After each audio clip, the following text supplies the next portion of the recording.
Junaid Baghdadi का एक उदाहरण क्या हुआ। जुनैद ने गुरु ढूंढने की इच्छा जाहिर की। बोला मेरा गुरु होना चाहिए। गुरु की तलाश में निकल पड़ा, झोला जंगल लेकर निकल पड़े। और जब निकले तो गांव से बाहर निकले तो निकलने के बाद देखा एक नीम का पेड़ है, पेड़ के पास चबूतरा है, चबूतरे के पास बढ़िया और धूमी रमाए हुए एक फकीर बैठा हुआ है। बोले इसी से पूछ लेता हूं। तो बोला कि मुझे गुरु की आवश्यकता है, मुझे गुरु चाहिए मेरे जीवन में और मुझे कृपया मेरा मार्गदर्शन करें। फकीर बोले कि आपको गुरु की आवश्यकता है, गुरु चाहिए तो बिल्कुल जो गुरु की तलाश में जाओ, ढूंढो। तो बोले गुरु मुझे कैसे मिलेगा? तो बोला गुरु की पहचान बता देता हूं। फकीर ने गुरु की पहचान बताई कि गुरु एक तो नीम के पेड़ के नीचे बैठा होगा, पहली पहचान। दूसरा उसका एक हाथ ऊपर होगा, एक हाथ नीचे होगा, धूमी रमाए होगा और चंदन की सी खुशबू आ रही होगी, कस्तूरी की खुशबू आ रही होगी। ऐसे कई सारी निशानियां बता दी। कई सारी निशानियां देख करके बोलो ठीक है साहब, सलूट मारा और चल दिया। और दुनिया में कोई कोना छोड़ना मत। तो मक्का जाना, मदीना जाना, काशी जाना, अमरनाथ जाना, जहां जा सकते हो जाना। और जुनैद ने 20 साल जीवन के गुरु को तलाशा। गली गली, गांव गांव, मोहल्ला मोहल्ला ढूंढता तो पता चलता था वहां फकीर है, वहां कोई संत है, वहां कोई सूफी है। जाता, पहचान देखता, नीम का पेड़ भी नहीं है और कस्तूरी की खुशबू भी नहीं है, हटा ये नहीं है, ये पेड़ नीम के पेड़ के नीचे नहीं बैठा, हटाओ। पहचान देख रखी थी और ढूंढते ढूंढते ढूंढते ढूंढते 20 साल हो गए।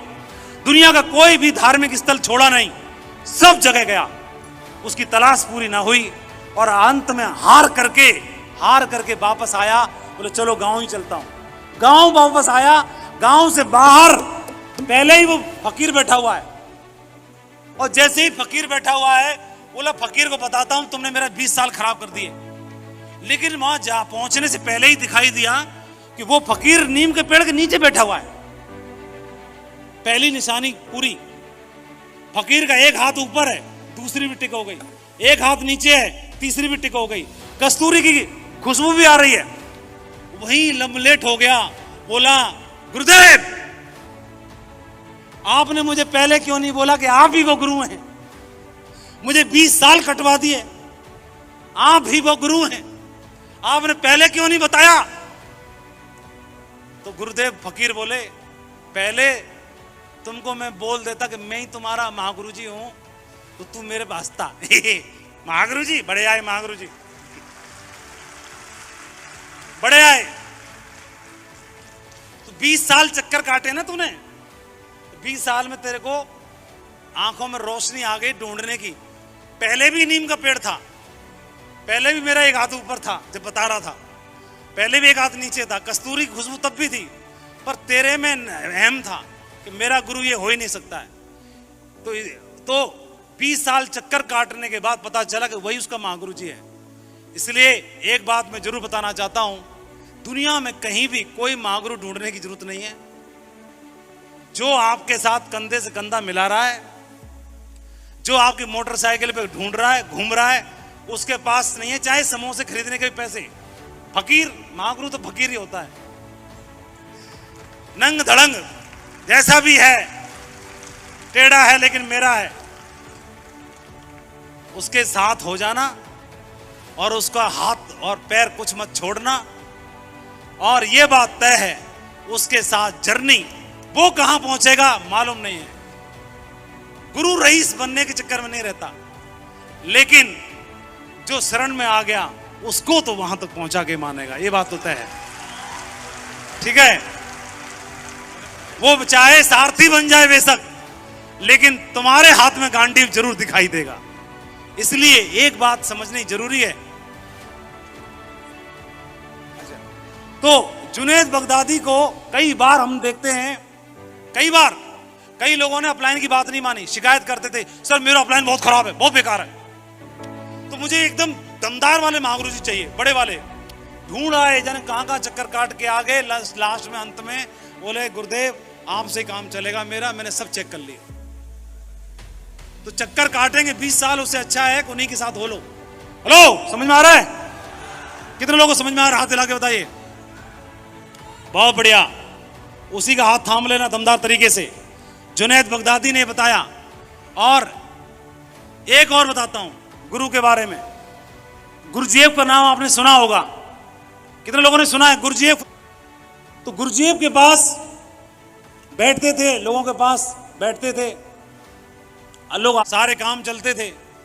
एक दिन गुरुजीएफ को ढूंढते ढूंढते और एक शिष्य आया और बोला गुरुदेव मैं आपको गुरु बनाना चाहता हूं। गुरुजीएफ से बोला मैं आपको अपना गुरु बनाना चाहता हूं। बोला ठीक है भाई, भर्ती हो जाओ। नहीं भर्ती तो हो जाऊंगा, लेकिन मुझे आप ये बताओ, सिद्ध करो कि आपको मैं गुरु क्यों बनाऊं। आपके पास क्या क्या ऐसी क्वालिटी है जिसकी वजह से मैं आपको गुरु चुनूं। उल्टा सवाल जवाब कर रहा है। तो उन्होंने बोला कि एक काम कर भाई, मेरे से भी बढ़िया गुरु की तलाश में तुमको बता देता हूं। मैं अपने बारे में छोड़, तेरे को एक बढ़िया जगह भेजता हूं जो बहुत बढ़िया है। और उसने पता बता दिया गुरुजीएफ ने कि उस वाले आश्रम में चले जाना। और जैसे ही उस आश्रम में पहुंचा, उस आश्रम में रहता था, तो रहने के बाद वहां भर्ती हो गया, आश्रम में रहने लगा।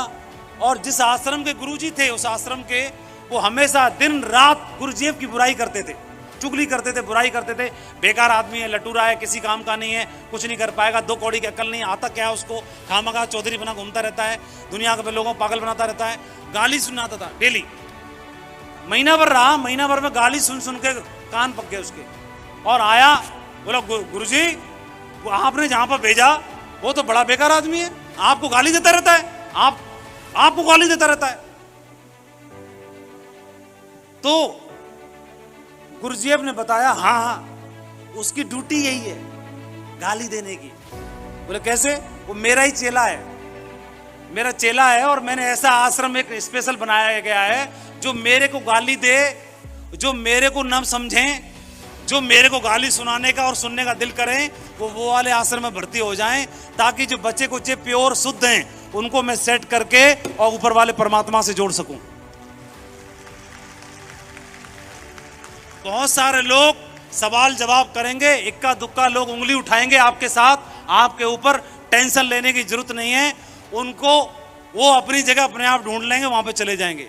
लेकिन हमें अपना जो साथी है, अपलाइन के रूप में, हम सफर के रूप में, उनका साथ थाम के रखना है। कुछ लोग तो ऐसे भी रहेंगे सफर में जो है कंधे पे उठा के, जो नाकाबिल लोगों को भी कंधे पे उठा के ढोएंगे। कुछ तो ऐसे भी लीडर हैं, और कुछ ऐसे हैं मजबूत हाथी की तरह, और कंधे से कंधा मिलाएंगे और आपको साथ में लेके चलेंगे। हर तरह के लोग आपको देखने के लिए मिलेंगे आपके सफर में। इसलिए महानता जो है वो किसी को छोड़ने में नहीं है, वो ठीक नहीं है, वो अच्छा नहीं है, वो बेकार है, वो मेरा सम्मान नहीं करता। कोई सम्मान करे नहीं करे, गाली दे, कुछ भी बोले, आपका काम एक ही है, सबको सहयोग करना, सबको सपोर्ट करना, सबको बराबरी की दृष्टि से देखना, सबको साथ लेके चलना, और सबके लिए दुआएं करना, सबके लिए प्रार्थना करना, सबको सपोर्ट करना, हर एक को डायमंड बनने के लिए। ये हमारा मेन काम है।